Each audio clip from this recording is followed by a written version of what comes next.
Faith is so powerful. And if you are walking by faith, you are walking with power. If you are living by faith, you are living with power. When we talk about God's system, we're talking about a system of power. And God's system of power is called faith. And when you live by faith in God, it's called righteousness. I'm going to say that again. God's system is a system of power. And God's system of power is called faith. And when you live by faith in God, it's called righteousness. That's what righteousness is. We're talking about the righteousness that God is looking for. We're talking about the righteousness that is according to faith. That is God's system of power. Now, I know that for years and years and years, people have taught different things concerning righteousness. People have been teaching different things concerning salvation. I grew up hearing a million different things about being saved and living for God, and the majority of what I heard was just dead wrong. I don't care. I'm just being honest. The majority of what I was taught was just dead wrong.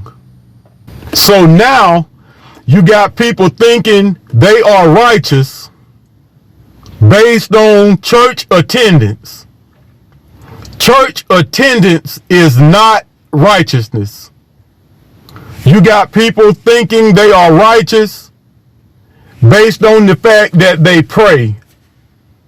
I don't care how good you pray, that is not righteousness.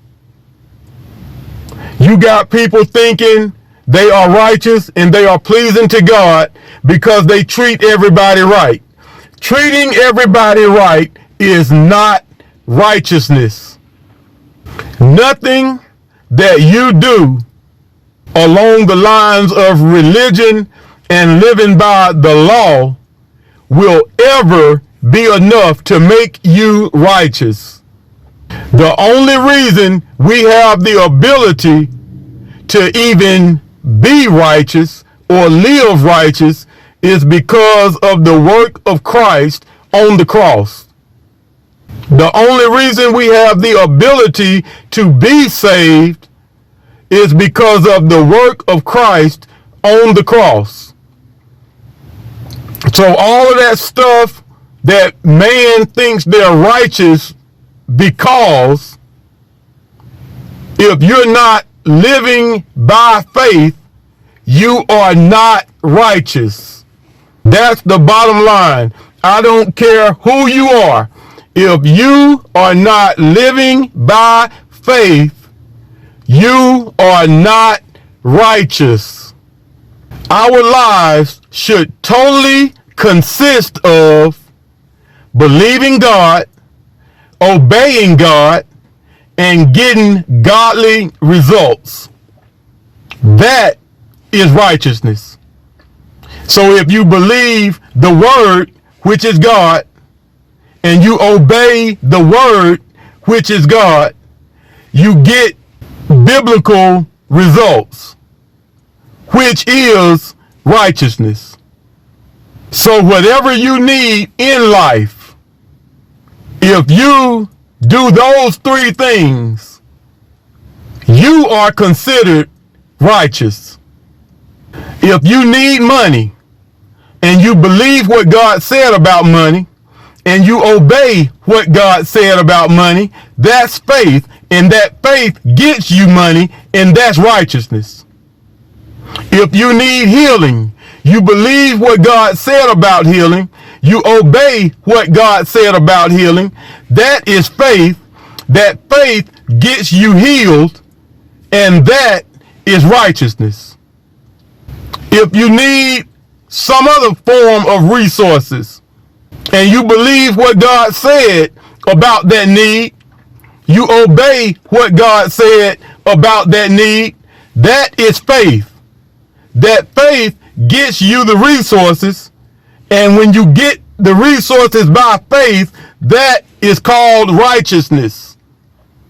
All of this other stuff, I don't know where it came from, but if you're not living by faith, you are not righteous. What's going to happen when you meet God and you didn't live your life according to faith? You was not believing what God said, obeying what God said, and getting godly results. You know what's going to happen? You're going to hear, "Depart from me, you worker of iniquity. I never knew you." All of the demons that you casted out in the name of Jesus don't matter. You were not righteous. All of the sick that you healed, it don't matter. You were not righteous. All of the church that you attended, it don't matter. You were not righteous. All of the revivals that you ran, it don't matter. You were not righteous. You didn't believe God, obey God, and get godly results. All of the money that you gave, it don't matter. You were not righteous. When you look at what righteousness really is, righteousness causes you to live a life of power. Because no matter what you go through, you believe God, you obey God, and you get godly results. No matter what you need, you believe God, you obey God, and you get godly results. That faith gets you godly results. So, with that being said, righteousness being that you live by faith, and faith being a walk of power, how is it that we got so many weak church folks? How are you claiming to be righteous, which is living by faith, which is walking a walk of power? How are you weak? There's no way. How are you depressed? There's no way. If you are righteous, there's no way you're sick all the time. If you are indeed righteous, there's no way you're broke, busted, and disgusted. If you are righteous, there's no way you're crying and depressed. If you are righteous, there's no way you're down and out and being oppressed. If you are righteous, you are walking a walk of power. And the church or church people have been weak for years. All I saw growing up was weak people claiming to be righteous. All I saw growing up was people who shouted around the church and then went home to cry about issues. All I ever saw growing up was people who praised God like they didn't have no sense, and then they went home taking medicine because they was always sick. That is not righteousness. That is not faith. That is not a power walk.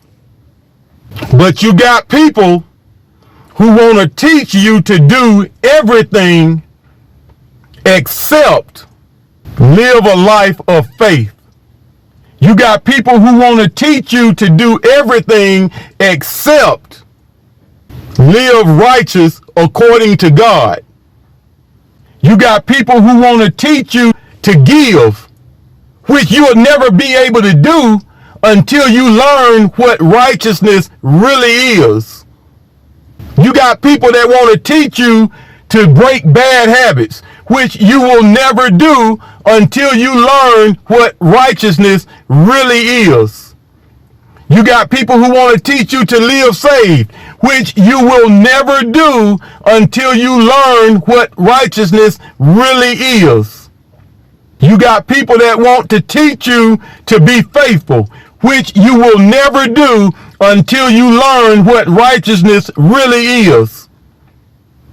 You got people that want to teach you to be dedicated, which you will never be able to do until you learn what righteousness really is. If you are not righteous according to God, if you are not living by the righteousness which is according to faith, you will never be able to do what you should do in your life.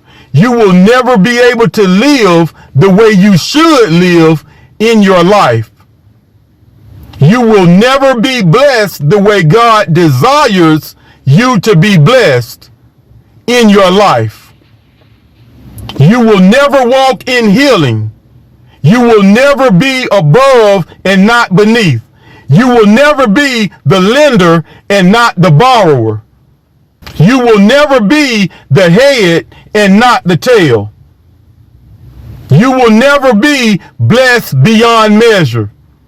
You will never be the one who is blessed in everything that he does. If you don't understand the righteousness according to faith, you will never have what the word says you're supposed to have. You will never do what the word says you're supposed to do. You will never be what the word says you're supposed to be. All of the bold statements that the Bible makes about the people of God is true, but it's talking about people who live according to the righteousness of faith. Everything that you do is supposed to prosper. You are supposed to be blessed everywhere you go. All nations should call you blessed. You should be healed already. You should have everything that you say. You should lay hands on the sick and they recover. You should be able to only look at the things that are not seen, but ignore the things that are seen. You should be able to hold on to your confidence regardless to what you go through. All of this stuff is true, but it's all centered around the righteousness according to faith. If we could just understand that righteousness is faith, if we could just understand that faith is power, if we could just understand that living by faith is a power walk,